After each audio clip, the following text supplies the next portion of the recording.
Hey everyone, this is John once again and welcome to another episode of Motor Gadget. In today's video, pag-uusapan naman natin yung ating simpleng motovlogging setup. Ang video na ito ay ginawa ko para doon sa mga nagtatanong sa ating setup at para na rin doon sa mga aspiring motovloggers na curious kung ano ang gamit natin, kung ano yung setup or motovlogging setup natin. In this video, pag-uusapan natin yung helmet, yung mic, yung action camera, pati na rin yung settings na ginagamit natin sa ating pagmo-motovlog.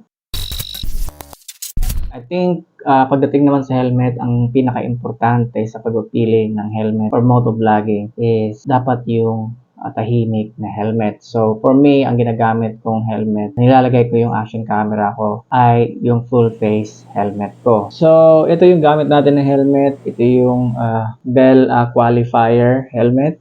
Ito yung aking palaging ginagamit currently sa ating pagmo-motovlog kasi ito yung helmet na pinakatahimik currently na meron tayo. May mga ibang helmet na meron din dito siyang parang chin cover. Ito kasi wala tong chin cover. Pero I think kung meron ka ganung klaseng helmet, I think mas makakatulong yan para hindi masyadong maingay, lalo na pagka tumatakbo ka ng mabilis at may iwasan yung wind noise.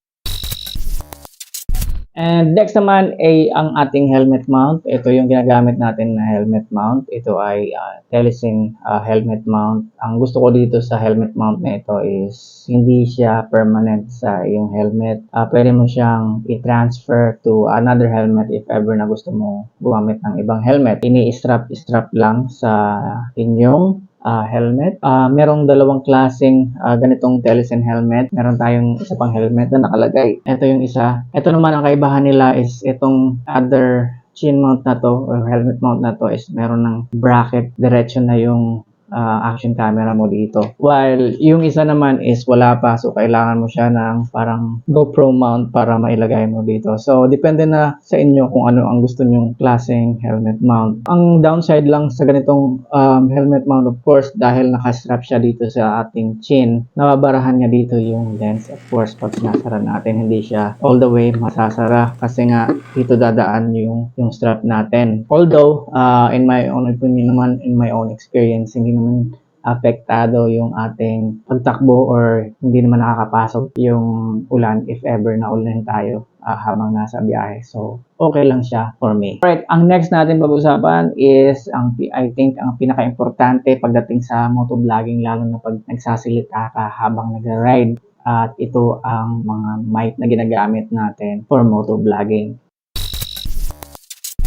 Currently, meron tayong tatlong klaseng mic na ginagamit for motovlogging. First natin na ginagamit na mic is yung Sony ECM LV1 lavalier mic. Ito yung the best so far na mic na na-discover natin for motovlogging kasi gumamit na rin ako ng mga ibang motovlogging mic. May mga mura na mic and medyo mahirap siya when it comes to wind noise.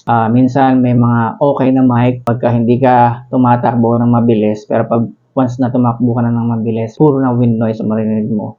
So itong Sony ECM LV1 lavalier mic, ito yung recommended natin na gamit ng mic kasi kahit stationary or mabilis ka, okay pa rin yung audio quality kasi gawa siya ng Sony. So ang ginagawa natin dito is pag nakalagay dito yung ating action camera sa ating helmet, kagaya nito, meron tayo ditong external mic adapter. Pag nasa loob na siya, nakalagay mo dito, pwede mo siya idikit anywhere sa loob or ideally malapit sa iyong bibig. And then ilalabas mo lang yung connection or yung 3.5mm jack tapos ipapasok mo lang siya dito sa external mic adapter. Okay, so ang ganitong klaseng mic, of course, pag nagsasalita ka, yung sarili mong salita lang ang mapipick up niya. If ever na may kausap ka sa intercom, hindi siya mapipick up. And next mic na ginagamit natin naman is yung ICC mic or intercom combo cable mic. Ito naman yung klase na mic na meron or kaya niyang i-pick up or i-record yung kausap mo kung gumagamit ka ng intercom. Kagaya nito. Ang mic na ito, meron siyang dalawang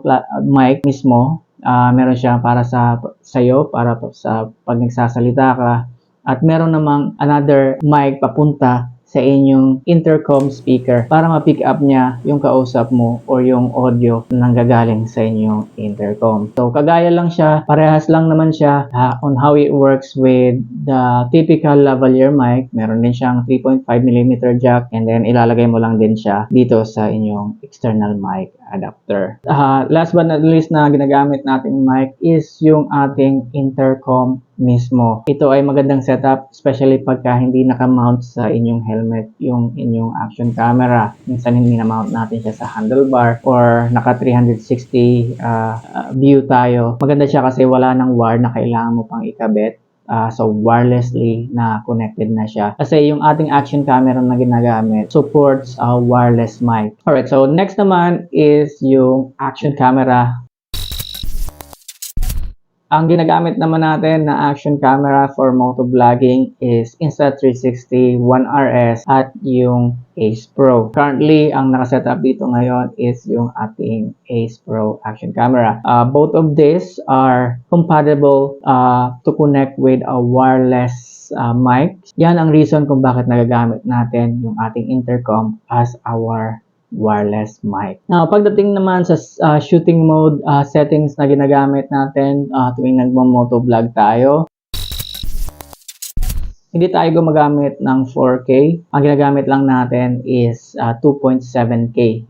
Kasi kung gumamit tayo ng 4K, me personally, I think sobrang laki na ng file at nahihirapan na rin yung ating video editor in handling that. At the same time, mabilis maubos yung ating memory. So, ang ginagamit ko lang personally is 2.7K at 30 FPS. Depende na lang sa need ninyo kasi kung gusto nyo mag slow motion, kung kaya ng action camera ninyong pataasin yung up to 120 FPS or 60 FPS. Ang downside lang noon of course is mas lalaki yung files ninyo. Sa akin, sakto na yung 2.7K 30 FPS for most of my needs. Alright, so that's it for our simple motovlogging setup, and I hope na nakatulong lalo na sa mga aspiring motovloggers out there and doon sa mga naghahanap ng kanilang setup. Now, what do you think about my setup?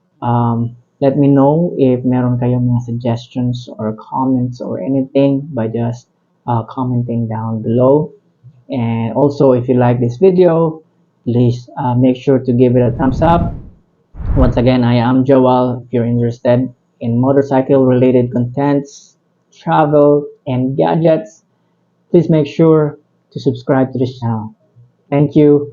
I'll see you again on the next one. Bye.